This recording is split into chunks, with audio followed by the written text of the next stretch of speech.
Hello बच्चों, तो चलिए इस प्रश्नों को पढ़ते हैं। निम्न परिपथों ए तथा बी में एमीटर ए व वोल्ट मीटर वी के पाठ्यांक लिखिए। एमीटर का प्रतिरोध नगण्य है तथा वोल्ट मीटर का बहुत उच्च है।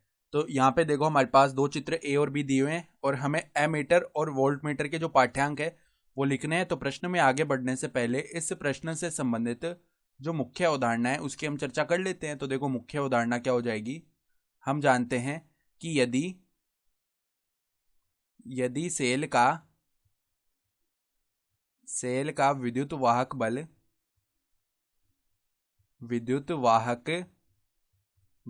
ई, फिर देखो टर्मिनल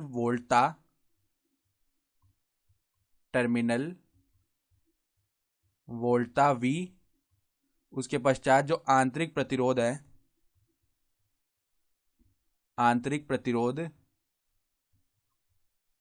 आर वह धारा आई होने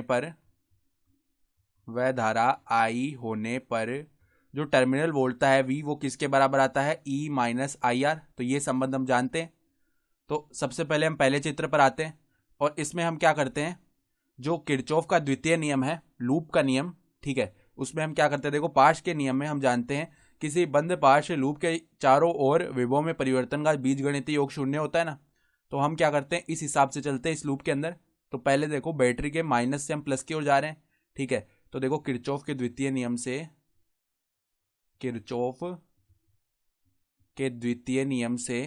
लगा रहे हैं हम यहाँ पे, ठीक है। और ये हमारे प्रश्न का क्या चल रहा है, मुख्य हल चल रहा है। तो किरचॉफ के द्वितीय नियम से देखना, यहाँ पे क्या कर रहे हैं हम।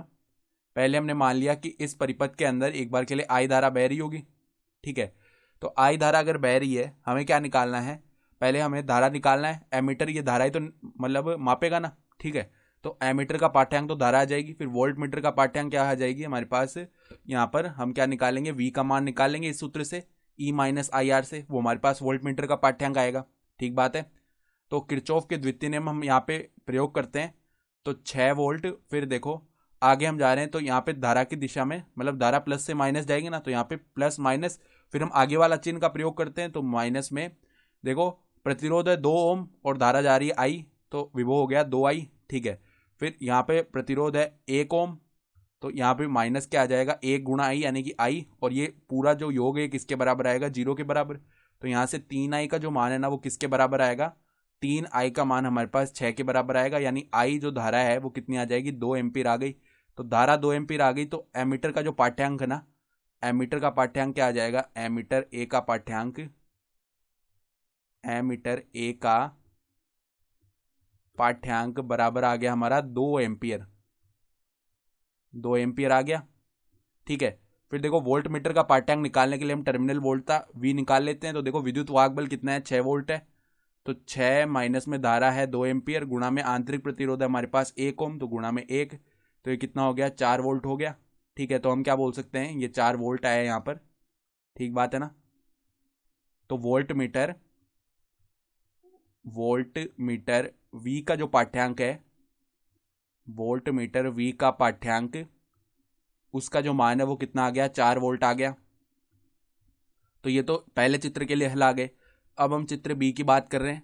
तो इसमें भी हम क्या कर रहे हैं, देखो इसमें भी मान लेते एक बार के लिए कोई धारा आई डैश बह रही होगी, ठीक है, आई डैश धारा बह रही है।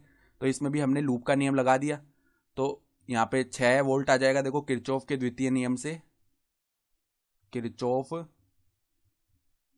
द्वितीय किरचॉफ के द्वितीय नियम का यहाँ पे प्रयोग कर रहे हैं। तो 6 वोल्ट माइनस में देखो, यहाँ पर कोई प्रतिरोध है नहीं, सीधा आंतरिक प्रतिरोध ही है। तो 6 - 1 गुणा आई डैश, तो आई डैश बराबर 0 आएगा। यानी आई डैश का जो मान है वो कितना आ जाएगा हमारा, 6 एम्पियर आ जाएगा, सही है। यानी इसमें जो एमीटर जुड़ा हुआ है, इसके लिए एमीटर ए का जो पाठ्यांक है, एमीटर ए का पाठ्यांक कितना आ जाएगा, 6 एम्पियर। एमीटर ए का पाठ्यांक बराबर में आ गया 6 एम्पियर। और फिर अब हम यहाँ पे टर्मिनल वोल्टा वी निकालते हैं। तो वी बराबर विद्युत वाहक बल कितना है, 6 वोल्ट। तो 6 माइनस में धारा है हमारे पास 6 एम्पियर, तो 6 गुणा में आंतरिक प्रतिरोध 1 ओम था, ठीक है। तो 6 - 6 बनेगा, इसका मान 0 आ गया। तो वोल्ट मीटर वी का पाठ्यांक क्या आ जाएगा, वोल्ट मीटर वी का पाठ्यांक बराबर में 0 वोल्ट, 0 वोल्ट या 0 लिख सकते हैं। सही है, तो ये हमारे उत्तर आ गए सारे।